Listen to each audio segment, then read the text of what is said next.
नमस्कार, मैं Satish Parashar नवदे बखैर YouTube channel के लिए आज मेरा सौभाग्य है कि मेरे साथ समाज की विभिन्न स्थानों से आज हस्तियाँ हैं। वो समाज के बारे में क्या सोचती हैं। महासभा चुनाव तो खैर आ ही रहे हैं, इसके अलावा भी उनके मन में क्या विचार है, ऐसे कई प्रश्न हैं। और आज किस्मत है कि मेरे साथ समाज की विभिन्न स्थानों से आई हस्तियाँ हैं। तो मैं आपसे सबसे पहले परिचय कराता हूँ। आप साहित्य जगत के बहुत बड़े नाम हैं, कुशल मंच संचालक, जिनके संचालन में मतलब पूरा जिला जिनको याद करता है, ऐसे हमारे शिव अनुज जी बिल्लोर हैं। आप होशंगाबाद से। साथ में हमारे साथ श्री यूके कासिफ जी हैं। ये रिटायर्ड मिलिट्री मैन और वर्तमान अपनी कोचिंग इंस्टीट्यूट चलाते हैं। ज़िले में इनका नाम है, एक कोचिंग इंस्टीट्यूट चलती है कासिफ सर एकेडमी के नाम से, जो ज़िले का एक जाना पहचाना नाम है। आप शिक्षाविद हैं। आप हैं पूर्व बैंक मैनेजर श्री सत्यनारायण जी पारासर इटारसी से। लगातार समाज से जुड़े व्यक्ति हैं, इनके पास भी बहुत अनुभव, इन सबसे प्रश्न पूछेंगे। इटारसी समाज के पूर्व अध्यक्ष श्री राजन पारासर जी हैं। अब तो इन सबसे हमको बात करना है। हम देखते हैं कि समाज के बारे में इनके क्या विचार हैं। तो शिव भैया, चूँकि आप तो होशंगाबाद समाज से मैं कई दिनों से देख रहा हूँ, मतलब तो आपका बहुत अनुभव है, तो आपके मन में ये महासभा को लेकर क्या विचार है। महासभा कैसी होनी चाहिए, अध्यक्ष कैसा होना चाहिए, ऐसा कोई जब विचार आपके मन में आया होगा, तो आप इसके बारे में अपना क्या कहना चाहते हैं।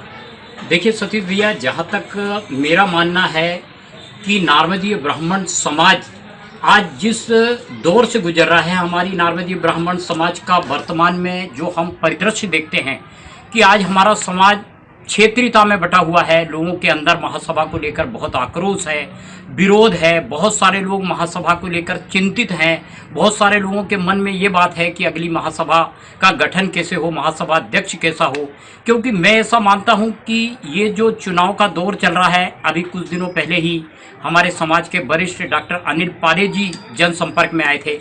अभी कुछ ही दिनों पहले भाई अनिल शर्मा जी हमारे बीच में उपस्थित हुए।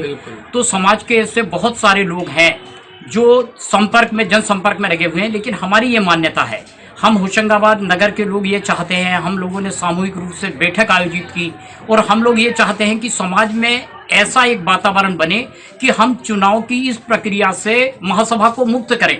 हम महासभा का शताब्दी वर्ष मनाने जा रहे हैं, हम महासभा के 100 साल पूरे होने का जश्न मना रहे हैं। और उस स्थिति में भी आज हम चुनाव की बात कर रहे हैं कि हमारा चुनाव होना चाहिए। मैं सोचता हूं कि हमको समाज को संगठित करने के लिए सबसे पहले ये चुनाव की प्रक्रिया बंद करनी चाहिए।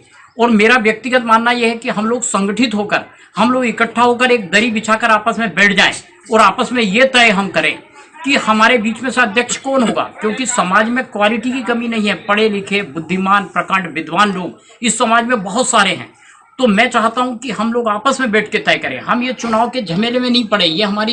ये मेरी अपनी व्यक्तिगत राय है। और होशंगाबाद समाज के लोग इसमें एक मीटिंग भी कर चुके हैं। हमने अपना प्रस्ताव भी बना के महासभा तक हमारी बात पहुंचाने की कोशिश की है कि हम समाज को संगठित करें।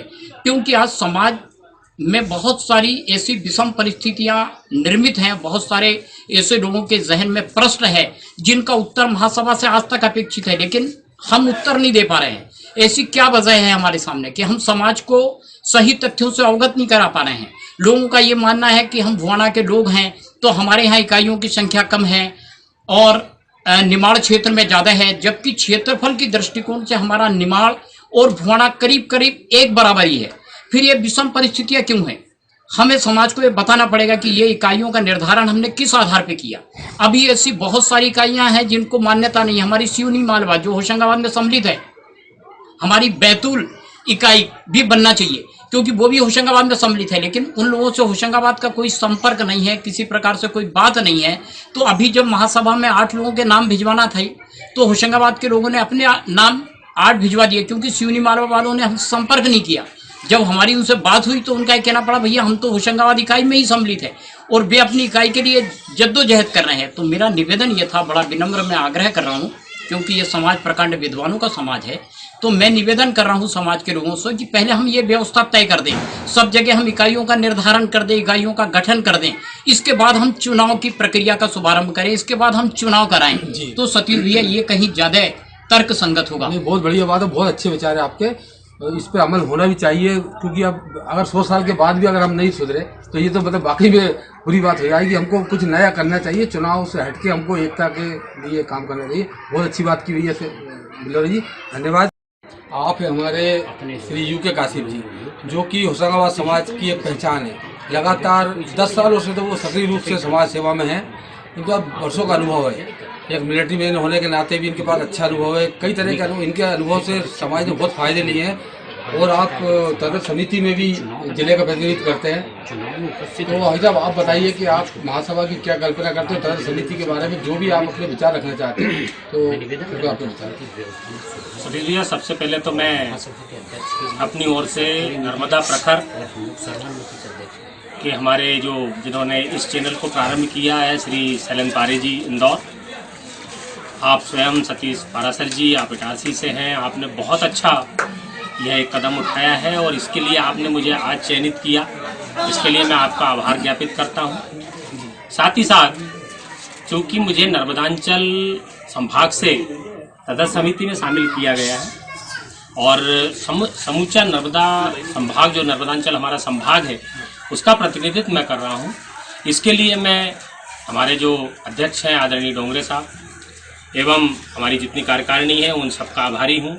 उनके प्रति मैं विशेष तौर से धन्यवाद प्रेषित करता हूं कि उन्होंने मुझे इस समिति में स्थान दिया और उनका बहुत बहुत आभार। साथ ही साथ जैसा आपने बताया कि महासभा के बारे में, तो चूंकि मैं तदर समिति में हूं और तदर समिति का एक विशेष रोल इस चुनाव को कराने में रहेगा, ऐसा मेरा मानना है। बिल्कुल। परंतु चूंकि अभी तक तदर समिति के सदस्यों का या अध्यक्ष का क्या परिवेश है, क्या उनकी कार्य योजना है, उनको क्या करना है, उसके बारे में कोई विस्तृत जानकारी भी मुझे प्राप्त नहीं हुई है। जैसे ही मुझे कोई जानकारी प्राप्त होती है, मैं 100% अपनी तरफ से उसमें भागीदारी देने की कोशिश करूंगा।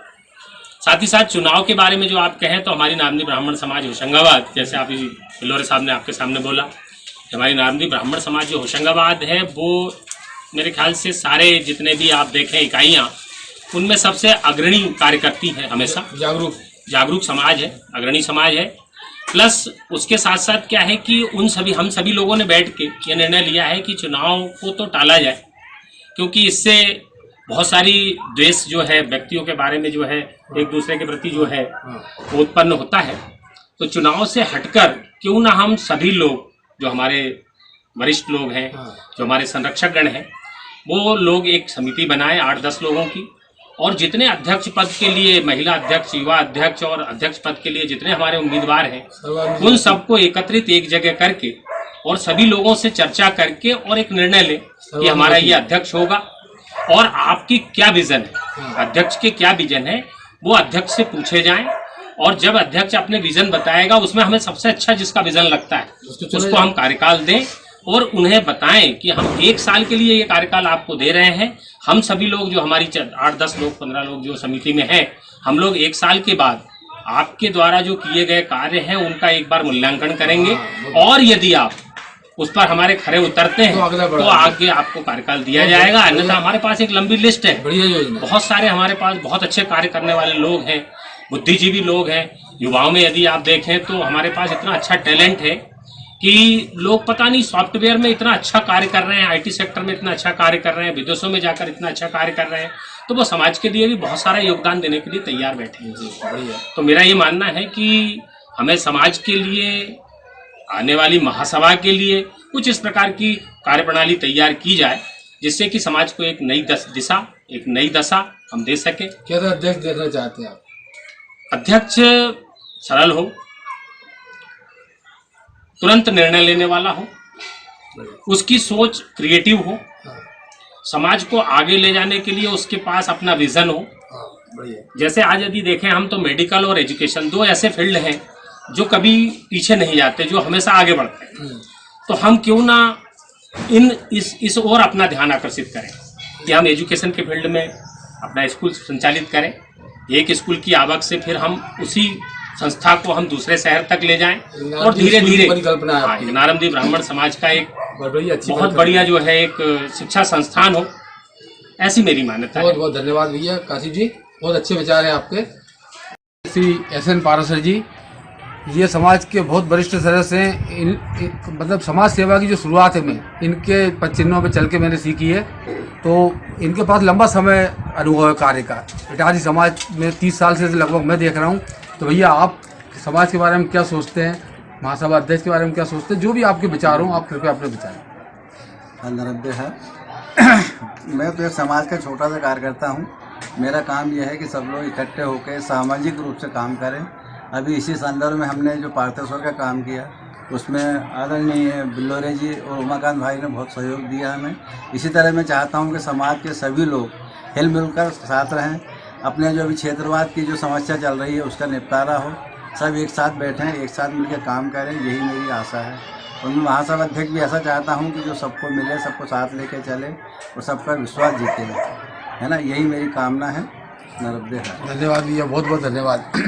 ये हमारे साथ इटारसी समाज के पूर्व अध्यक्ष श्री राजन पारासर जी। किस्मत से ये जिम्मेदारी मुझे दे रहे हैं आगे से, तो मैं भी कोशिश करूंगा कि जिम्मेदारी पर पूरा खरा उतरूं। तो भैया आप महासभा के बारे में क्या सोचते हैं, आपके मन में क्या विचार है, अध्यक्ष कैसा होना चाहिए, या कोई भी जो परिकल्पना है जो आप चाहते हैं तो कृपया आप बताइए। सतीश भाई, जो हमारा अधिवेशन हुआ उसके पहले मुझे भी शायद याद नहीं था कि महासभा नाम की कोई चीज़ है।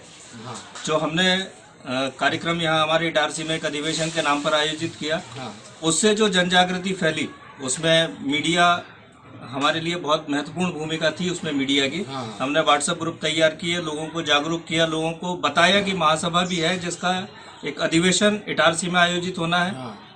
काफ़ी प्रयास हमने किए। जो कार्यकाल रहा मेरा, अब मैंने वो उत्तरदायित्व अब आपको दिया है, उसको आगे बढ़ाने की जिम्मेदारी अब आपकी है। कोशिश करूंगा खरा उतरने की। जहाँ तक महासभा अध्यक्ष के बारे में मेरा विज़न है, तो हम केवल अब अखिल भारतीय स्तर पर नहीं है, हमारा इंटरनेशनल स्तर पर अब हमारे समाज के लोग पहुंच चुके हैं। तो जो अध्यक्ष हमारे महासभा का बने, उसका विज़न जो है इंटरनेशनल लेवल पर होना चाहिए। वो केवल अब भारतीय स्तर पर नहीं, अंतर्राष्ट्रीय स्तर पर उसकी सोच होनी चाहिए और उस स्तर से वो अपने कार्य को करे। मेरा जहाँ तक मानना है कि जो चुनावी परिस्थितियाँ बन रही है वो ना बने, जैसा अभी आदरणीय बिल्लोरे जी ने और काशिव जी ने बताया, सामाजिक स्तर पर बैठ कर के चर्चा हो और जहाँ तक हो सके चुनाव की स्थिति को, किसी भी परिस्थिति को टाला जाए जी, और एक निर्विवाद रूप से एक महासभा अध्यक्ष चयनित को चुना जाए। धन्यवाद। बहुत। मैं सतीश पारासर, नब्दे बखैर यूट्यूब चैनल के लिए। आज मेरे साथ थे श्री शिवानुज बिल्लोरे जी, श्री यूके काशिफ जी, श्री एसएन पारासर जी, श्री राजन पारासर जी। आप सभी का मैं बहुत बहुत धन्यवाद देता हूं कि आपने हमारे चैनल के लिए समय दिया। तो मिलते हैं अगले वीडियो में किसी और शख्सियत से, तब तक के लिए नमस्कार।